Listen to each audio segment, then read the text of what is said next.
Hello and welcome to Everything Sahaja Yoga Talkshow. Today we have a very special topic that's very important to Sahaja Yoga, which is self-realization. So I'll introduce myself. My name is Ian. I'm the host tonight. And we have a special guest and another special guest. Why don't we introduce yourself? My name is Chiranjeet and I've been in Sahaja Yoga for about a year now. My name is Manisha. I'm practicing Sahaja Yoga for 30 something years. Manisha, so I noticed Sahaja Yoga has a very special place that's very different from the rest of the meditation, which is self-realization. So what is this self-realization? Can you tell us about it? Yeah. So all of us may be different from outside. If you think some people are here, different races, as you can see, some people have different color of skin, different gender, different age group. Whatever, our inner body is same. We all have heart. We all get hungry after certain time. Same way inside all of us, there is an energy in our triangular bone residing in a dormant state known as Kundalini. So this energy is nothing but the reflection of God within us. For example, we all have this body, but the day we say person die, what happens? The body is still there, but something goes out of the body. That's what is your spirit. That's what is your energy within us. So when this energy inside us, sleeping state, if you connect to the all-pervading power, then you are going somewhere on a different state. And that's what we do in Sahaja Yoga. When we meditate, we raise this energy and we connect to the all-pervading power. What it does to me, first of all, it will give me balance. And the second and the most important thing, I can connect to the whole. Sitting here, I can feel on my hands cool or hot vibrations depending on whatever I'm thinking. I can connect to somebody back in India or somebody any part of the world to know if the person is in the problem or not. And all this knowledge is given by Sahaja Yoga, comes to you with your realization, which is different than all other yogas. Okay, so you had your self-realization 1 year ago? Roughly about a year ago. Okay. How do you feel during the self-realization? During self-realization, Yeah. I remember the first class I went to was Manisha Auntie's class. So yeah, Wow. so it was pretty amazing experience. Mm-hmm. Like going into the meditation, I still remember the first day that Yeah? that I went to your class. So yeah, I believe Mahadev uncle and Vikram were trying to raise my energy. At that time, I had like a headache. Like before going into the class, then I like felt it. So when they raised the energy, like the headache had just disappeared pretty much for a couple of minutes. But when I went out of the class, like the headache was back for some reason. I don't know. Maybe I was thinking too much or so. So I think that during the class the Kundalini was up, and after I went out, it's just back. Kundalini might have gone down again. That's true. Yeah. That's true. And when did you have your first realization, the self-realization? I had my first realization back in December 1983. So I got my realization. My mother was always searching different yogas, as you mentioned. But she's well-read person, so she read about realization. So every yoga in India, she would go and ask, "Can you give me realization?" Person will say, "No, we can explain you, we can give you what it means, but we cannot give you the experience." So when Shri Mataji, our spiritual master, when she came to Bombay, somebody told her, actually Shri Mataji gives realization. So my mom was, great, I want to go. And she went, and right away she felt cool breeze on her hands, on the top of her head. And eventually we found a change in her. We means me, my sisters, and we decided to get our realization as well. And like that we went to the program. And I remember the first very program, I right away felt vibrations very strong.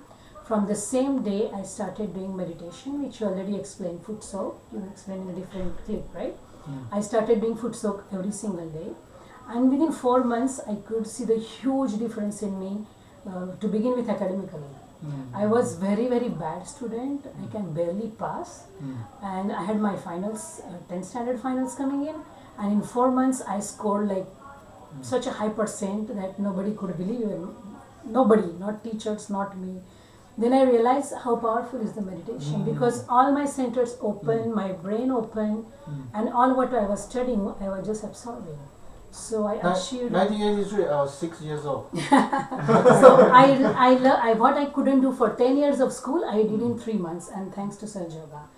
And I continued meditating, and I continued having a good records. I had my first self-realization last year in probably November or December. I can't remember, because I came to the meditation class here. First few times there was no self-realization. It just meditate. Because there were not many people. I think it's on the third, fourth, as Google searching, reading about Sahaja Yoga. Then I did it on YouTube. I was watching a video on YouTube and do the self-realization. And I found the difference is before and after, right? Before I do the self-realization, I have more thought keep coming to me when I meditate. But after the self-realization, from the Guru Sri Mataji, I can enter the thoughtless awareness much easier. Yes. Because very important is this: I'm not feeling guilty. I'm not feeling guilty. I'm not feeling guilty. Through this process, right? It kind of it opened up the emotional center for you. But what you said is very important. Thoughtless is not easy to become. Many people see thoughtless, how can it be and what will happen to me? And that's the best part of Sahaja Yoga, what you just mentioned. Because I think everyone has their own area they need to open up. Yes. Maybe it's their heart, maybe it's here, maybe it's here, or maybe it's... Yeah, any center, any chakra, practically. Yeah. So through the self-realization session with the Mataji, then whatever that it's not opening, it gets open. Yeah. And once that's open, you enter the thoughtless awareness. And then you just enjoy, right? That's very it's cool. hard to describe by word. So how was your experience as a thoughtless? My experience as thoughtless is like I'll just compare like before coming in Sahaja Yoga and now, right? Before coming in Sahaja Yoga, I used to be at times very active, like running around, getting things done. Overactive. Then overactive. Then I used to like drain out my energy, and I used to go on the left side, like be more passive or lethargicness or so.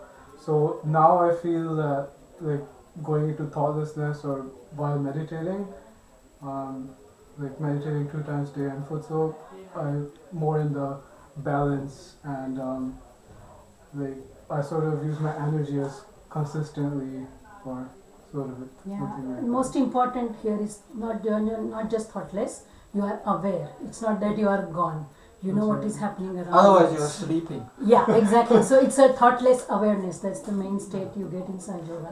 Which, answering your first question again, that's something unique about Sahaja Yoga. If very little practice, within first 2 days, you can be thoughtless, still aware, and enjoy that thoughtlessness. It's like full joy. No words describes it. I think we're almost running out of time, so we'll just summarize it.